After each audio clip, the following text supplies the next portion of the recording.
Hey guys, well I've been asked to go over the goggles that you've seen in some of the Wildland videos I've done. Last couple product reviews. These have been sitting on the helmet in the Mr. Ranch Hot Top and a few others.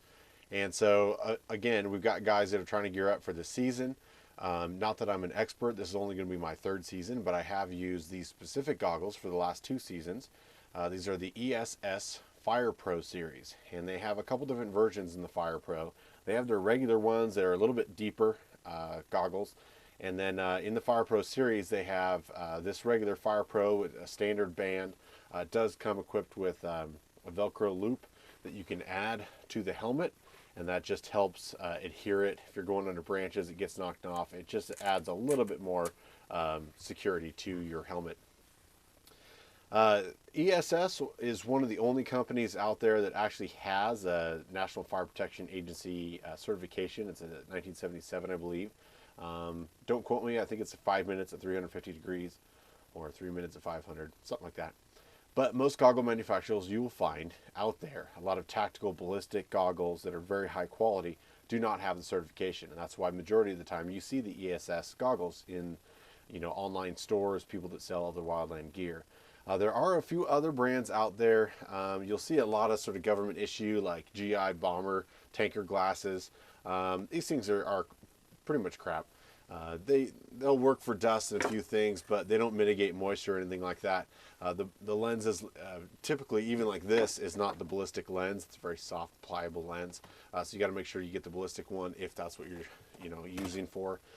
This is a very typical goggle. I believe it's IPEX is the brand manufacturer. You'll find in a fire camp at Cache. I tried picking one of these up, but they just don't fit my head. The curvature of this is too narrow, and my head is, I don't know, wider. They do seem like they'd be fairly comfortable. The plastic on them does scratch extremely easy. There's scratches from here just carrying it in my bag, and so eventually this will just get so scratched that you can't really see it out of them. I can't, because I haven't worn them, I can't claim to know how they fogged up or how they wore. I've been very happy with the ESS goggles. There's a couple little nitpicky things about them, but first of all, the lenses are fantastic. They are ballistic. They are fairly scratch-proof. These are a little dirty, but this is 2 seasons of riding on top of my helmet and going under, branches and everything else. And so they are not so bad that I can't see out of them or that it's even annoying. When I put the goggles on, that certainly isn't what I'm paying attention to when the time is, that I need goggles. The Fire Pro series is sort of indicated by the little red ears on the outside here.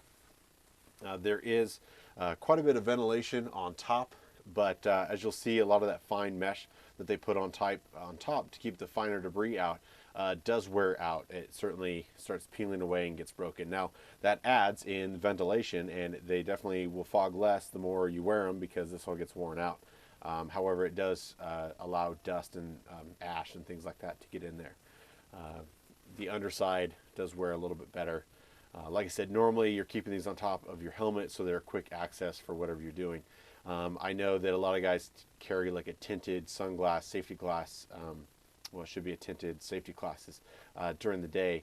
And then you get in sort of that weird in-between where maybe your 16-hour shift, you're getting off and it's getting dark. And so to maintain eye protection, or if you get pushed on later into that shift, sort of the in-between before the night shift gets there, if they ask you to stay, you'll need eye protection, and it may not be convenient to either grab clear protection, or some guys don't even have a clear safety glass alternative in their pack, which they should.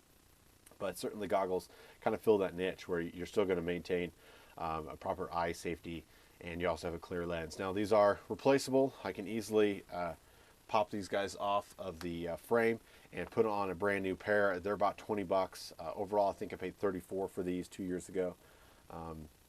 But I have to say that because of this up here, and because of the way this foam up against your face is sort of wearing off and getting flattened in the corners, I may look into just replacing the whole goggle.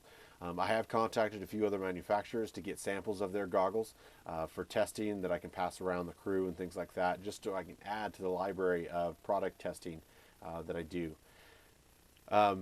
Most of them are not fire approved. They do not have the National Fire Protection Agency certification. Most companies just don't go through that, as I mentioned. So we'll see. I've had a couple companies just not even write me back, like Revision Eyewear, very popular here on YouTube, and they haven't even answered any of my questions, let alone a product demonstration. So very disappointed in some of the companies out there, but ESS has been great. A few other manufacturers have stepped forward, and we're going to test out their sort of low profile, very fog resistant applications. Now these will fog under extremely heavy use when you're near a fire, whether you're pushing hard, that fire is going to make you sweat, and because your face won't be able to breathe underneath this as well. However, they do clear out extremely quick. The minute you pull them off your face or just get a little air, they will clear up very quickly. My only downside with the whole goggles, other than the kind of disappointment the way the foam deteriorates up here, again, that's just sort of a heavy use, is you've got them up on your helmet, and so you've got them, you put them down on your face from your helmet, you want to tighten them up, but now you have this sort of double layered piece of fabric here. You'll see any photos that people take of me, you end up with these floppy sort of dog ears off the ends of the goggles. And although I really don't care what I look like, they are kind of annoying because they flop around. And so I would like to be able to secure them or pin them back here, but the problem is there's two different tightnesses of the band, whether it's on your helmet, you put it to your face, you want to tighten it up against your face, and then it goes back on your helmet, and eventually this elastic stuff wears. So you need to be able to pull this on here, so I may come up with some sort of a keeper just to keep these out of the way. It's just more of an annoyance than anything else. It doesn't affect the performance by any means, but again, they do have different lenses you can put in these, definitely replacement lenses if they get scratched, but I've been really surprised at how well these have not completely gotten to the point where, I mean, I've seen pairs, they get thrown around the trucks and stuff, and these things get scratched up that you can't actually see through them, so they're useless at that point. They're basically disposable. They're very hard, brittle plastic, where these just definitely have a different texture to them. They feel softer, basically, to absorb any impact of being ballistic rated. So it's worth a shot. It is a little bit more expensive than some of the other goggles, but not as expensive as some of the higher ends, like the Revision Wear and a few of the other ones that, again, didn't answer my email. But I would look into ESS. So far, they've been a terrific goggle for Wildland Fire. Thanks for watching, guys.